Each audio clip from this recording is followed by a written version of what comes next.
Yeah, I was taught that same thing. Looking back on my 20s, I wasted a Sweet. lot of time blindly following the feminist movement narrative. Now, I wouldn't have necessarily said that I was a feminist. However, I was told a lot of the talking points growing up. I adopted a lot of the thinking that my education and my career should be top priority. I should not focus on boys. My books are all that matters in life.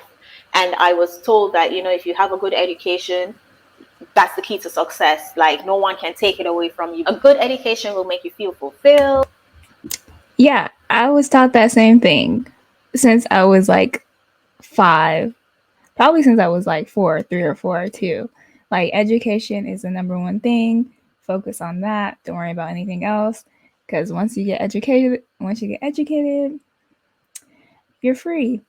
You have nothing to worry about. Nothing. No one can take that away from you. Woot woot. But no. What about everything else? Like for me personally, I knew I wanted to be a mom and married since the beginning of time, I guess. Like, but no, that was never like discussed. It was never like this is what you need to do to get to where you would like to go. It's kind of like, oh, it's just gonna happen randomly. And life will be perfect. Like, the answers to all your issue would be a good education. It's not until my late 20s I realized that, okay, that's incorrect. Family is actually what's important to me. Family is what will make my life feel more fulfilled. And in reflecting, in looking back on my life and looking back on everything that I did in my life, I realized that it was a setup for me to get the complete opposite of what I want. Because it only makes logical sense. If I want to be a wife, if I want to be a mom, it would only make logical sense for me to prioritize becoming a wife, learning the skills, being trained on how to be a wife, and then being trained on how to vet, how to date, how to not waste time. And looking back on my 20s, I wasted a lot of time because of that narrative, because of the feminist movement telling me you have a lot of time. Family can come later, just focus on your career. But by nature, our clock starts ticking at 30. Yeah, like I just said, get your education first. Everything else will come later. But no one ever takes into account the whole biological clock thing. Like I didn't take it into account until well, I guess like last year because I didn't think about it. It was on my mind. Um, but I'm thankful.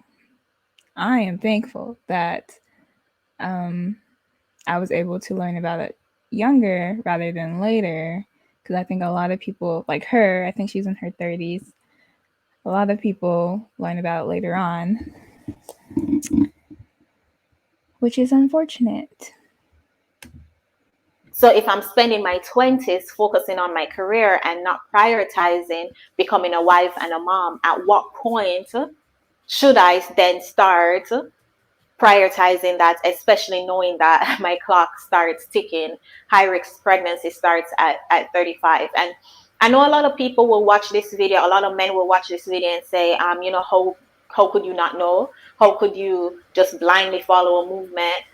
You should have had common sense. But when you are surrounded in your echo chamber and you're getting a certain Yeah, it's like if you don't know, like the reason why I feel like most women don't know is because in the media it's pushed to be a strong, independent woman, and it's pushed to be, I mean, why you can have it all, and it's pushed to be like, why would you want to be a mom or a wife when you can go travel, you can go do all this, um, like why?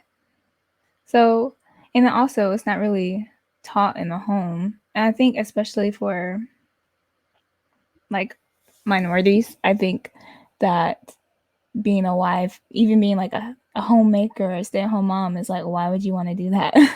It's not taught. So but yeah, I hope that this reaches younger people so that they will know what's up. advice you're getting a specific advice from everybody, from your parents, from your aunts, grandparents, church, school, the media. Everything is telling you to prioritize your education, prioritize your career. That's where you find success in life. Why, as a child, would you question those talking points? Why would you question those narratives? It's the same reason why we tend to have the same religion and political views as our parents, because that's the echo chamber. That's what we're told. That's what we're taught. And MTR did a great explanation of this. For those of you guys who are still confused, MTR explained this like, let's just hear what MTR had to say. There is a And by MTR, she means mediocre tutorials and reviews. He's great. I am one of the 13%, I think, of women that watch him. Hello. myriad of images, visual, audio that are pushed into our eyes that maybe unbeknownst to you that forms your nurturing, forms how you developed, more so if you don't have a sound family or structured of an environment to guide your decisions. And just to pause, I would say I have a strong foundation of a family. My mom and dad live together. They married for a long time. Like, they're together. Grew up with both of them in the house. All that. I was just never taught how I get that. Like, how to get that, what they have. So, it's like I see it, but it's like to, be told, hey, go to school, get your education, worry about that first, everything else will follow, is not that practical to get that same, relationship. I did not have that family foundation to guide my decision. I said the only advice I was given about dating and relationship was to focus on your books, don't focus on boys, because boys are a distraction. I was indirectly told that boys are the enemy, right? Because if my education and my career is the key to success, boys have cooties, right? Girls, we've heard that one.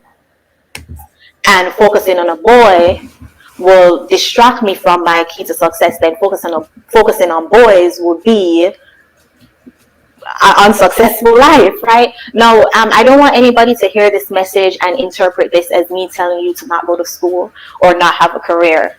What I'm saying is, if you know you want a specific thing out of life, if you can say at 40, I want to be married, I want 3 kids, and I want a nice career, understand that you're going to have to learn how to be a good mom too. Yeah, because I remember it was probably maybe 2 years ago, I guess. I was just over it. I was just like, listen, I'll get into it some more in the next clip. But I was just like, I need to learn how to be a wife. I need to learn how to be a mom. Because if I can't do those things, then why would anyone want to pick me to do those things? So I'll get into it some more later. But good point, Chantel. Good point. Way too much emphasis on that career and not enough on the learning how to be in a relationship, learning the skills of what it takes to work with the opposite sex. Many of us, myself included, didn't even have a dad in the household, so I didn't even see that dynamic. I was 100% lost at what do I do with a man? What do I bring to the table, and what should I expect from a man? And yes, looking back at 20, I knew that I wanted that family, and I wanted that good career, and I just wanted that picket fence life. But then I only focused on one aspect of it. I only focused on the career side of it. And then I look up, and in my late 20s, realizing that I was nowhere close to be married. I mean, you just have to ask yourself the question, where did I drop the ball? And in reflecting, I realized that I did not do the work to become a wife. I did not even put myself in places to meet someone, to meet a potential spouse. I wasted a lot of time in my 20s in relationships that I know they didn't have a future, because I was not intentional. Because they say because I was told to only be intentional in my career, be intentional in my education, be driven in those things, but be so nonchalant when it comes to dating and relationships. So personally, I feel like at the end of the day, like having a strong family and having people surrounding you that love you and care for you is what really matters the most. But that is not pushed or talked about that often in our society.